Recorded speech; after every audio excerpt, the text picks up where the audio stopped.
बहुत देर कर दी हुजूर आते आते। ये गाना तो सुना ही होगा आपने।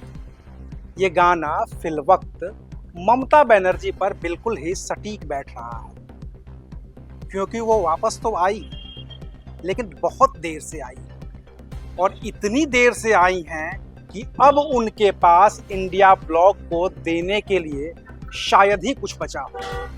क्योंकि अगर ममता बनर्जी ने अपनी ममता में थोड़ी कमी दिखाई होती, अपने भतीजे अभिषेक बनर्जी पर थोड़ी सख्ती बरती होती और पार्टी के और भी लोगों की आवाज सुनी होती, तो शायद मुख्यमंत्री की कुर्सी जाने के बाद भी बंगाल में उनके विधायक उनके साथ होते और दिल्ली में उनके सांसद उनके साथ होते। लेकिन अब तो ममता बनर्जी के पास न तो बंगाल में विधायक बचे हैं और न ही दिल्ली में सांसद। और अब ले देकर सवाल ममता बनर्जी के सियासी भविष्य क्या है कि क्या ममता बनर्जी अब एक बार फिर से उस राह पर चल पड़ी हैं जहां पर शरद पवार और उद्धव ठाकरे जैसे नेता पहले से मौजूद हैं, क्योंकि वो दोनों भी अपनी पार्टी में कुछ ऐसा ही करके अपनी पार्टी को तुड़वा चुके हैं और उसका अंजाम उन्हें विपक्ष में रहकर भुगतना पड़ रहा है। नमस्कार, मैं हूं अविनाश और आप देख रहे हैं 6 टीवी भारत। दरअसल ममता बनर्जी की पार्टी जब से टूटनी शुरू हुई है, तभी से राहुल गांधी और इंडिया ब्लॉक के कुछ और भी जो नेता हैं ममता बनर्जी के प्रति सहानुभूति जता रहे हैं। और जब ममता बनर्जी की पार्टी में सबसे बड़ी टूट दिल्ली में हो गई है, तो उसी वक्त पर ऐन मौके पर इंडिया गठबंधन की एक बैठक भी चल रही है। जबकि ये वही ममता बनर्जी हैं जिन्होंने सबसे पहले उस इंडिया ब्लॉक से किनारा किया, जिसका नेतृत्व नीतीश कुमार कर रहे थे। लेकिन नीतीश कुमार के उस नेतृत्व से निकलने के बाद ममता बनर्जी ने भी राहुल गांधी का साथ छोड़ दिया था। और अब जब ममता बनर्जी अपनी इतिहास की सबसे कमजोर स्थिति में हैं, तो उन्हें राहुल गांधी ने एक बार फिर से हाथ बढ़ाया है।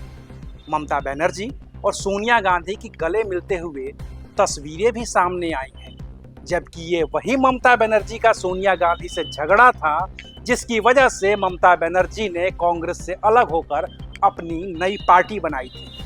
हालांकि ये इतिहास की बात है और इस पर खूब बात हो चुकी है, लेकिन वर्तमान भी इतिहास से ही संवारा जा सकता है।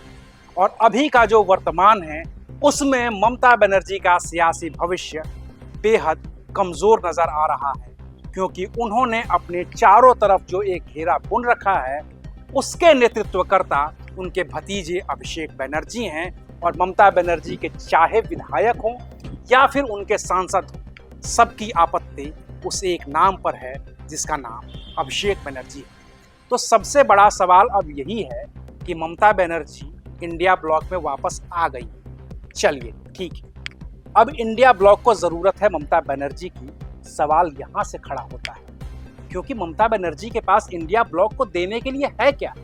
उनके पास बंगाल में महज 22 विधायक बचे हैं और अब चुनाव तो वहां पे 5 साल के बाद होना है। लोकसभा चुनाव में भी अभी बहुत वक्त है, 3 साल का वक्त बचा है। उससे पहले उत्तर प्रदेश का चुनाव है और उत्तर प्रदेश के चुनाव में ममता बनर्जी को कांग्रेस की कोई जरूरत है नहीं। कांग्रेस को सपा की जरूरत है, कांग्रेस को अखिलेश यादव की जरूरत है, अखिलेश यादव को राहुल गांधी की जरूरत है। तो ये दोनों मिलकर के अपना पैक उत्तर प्रदेश के लिए तो कर लेंगे।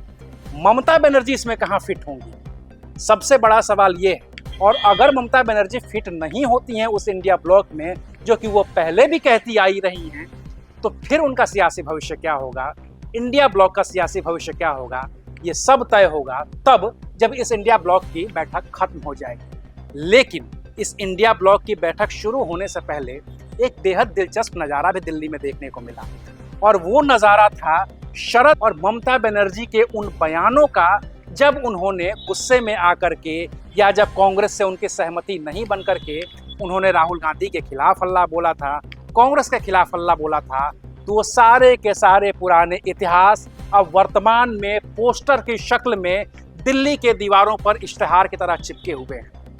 जब राहुल गांधी वहां जा रहे होंगे इंडिया ब्लॉक के बैठक में, तो उन्हें भी वो पोस्टर नजर आए होंगे, सोनिया गांधी को भी अपने आसपास वो पोस्टर नजर आए होंगे। और जब वो ममता बनर्जी से गले मिल रही होंगी, या फिर वो शरद पवार से हाथ मिला रही होंगी, तो ये पोस्टर तो उनके ज़हन में ज़रूर हो।